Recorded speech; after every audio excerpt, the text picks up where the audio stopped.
ሌላ ስጋ እየሄድክ ነው አይደል? እሱ ነው የሳቅተኝ። ምን አገባህ? አይቻልም። ስራ ቪዲዮ እየሰራን መተቃቀፍ የለም ቪዲዮ ላይ እንዳትነካት አሟት ነው መሰለኝ። ቆይ እንቀመጥ፣ እራት ግብዣውን እናድርግ። ከዛም በኋላ ደግሞ ሌላውን ደግሞ እንደርስበታለን።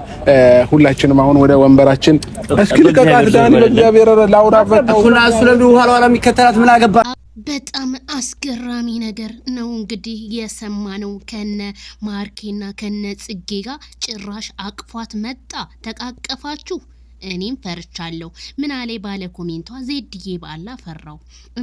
ዳኒ ጽጌ ነገር እየፈለጉ ነው። ካሁኑ ረብሻ ባልተነሳ አብርሽ ደንግጧል። አይተሹ ከሆነ አይቼዋለሁ፣ ደንግጧል። ሙሽራ ነው። ታዲያ ምን ያድርግ?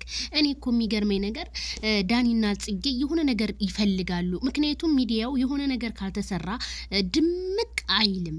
እና ማርኬ ደግሞ ያችን የመሰለች ቸኮላታ ከረር ኢትዮጵያ ከተወኩ በኋላ የዱባይን አየር የዱባይን ውሃ ተጠጣ በኋላ ምንድነው ቅይር ብለ ጽጌ ስታቅፍ ዝም የምትለው? አንድ ፍቅረኛ ያለው ሰው ወይም አንድ ትዳር ያለው ሰው ከሌላ ሰው ጋር መልከስከስ ምን አመጣው?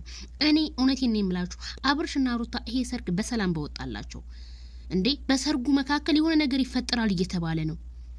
አዳምጣችሁ ከሆነ ዳንኤል ራሱ ሲናገር ነበርና እኛ ይሄንን አንፈልግም። እኛ የምንፈልገው ሰላምና ሰርጋችሁን በሰላም ወጥቶ እንድትመለሱ ወደ ኢትዮጵያ ነው የምንፈልገው። ደግሞ ሲጀመር እቺ ዝሆን ደግሞ እቺ አቀሳሳሪ ማለት ነው ማርክን አንተ ሚዚ አይደለ እንዴ? ሚዚ አይደለ? ተከርበች ሜሮን ማለት ነው። እና አብርሽና ሩታ ይሄ ደስታችሁ እነሱ ካሁን በኋላ ምንም ነገር አንጣላም፣ አዲስ ሙሽራዎች ነን ብለዋል። መቼም አይጣሉም። ስለዚህ እኔ በጣም ያዘንኩት በዳኒና በጽጌ ነው። እንዴ ሰው ሀገር ሄደው ደግሞ ይጣላሉ እንዴ? ጭራሽ ነገር ይፈልጋሉ።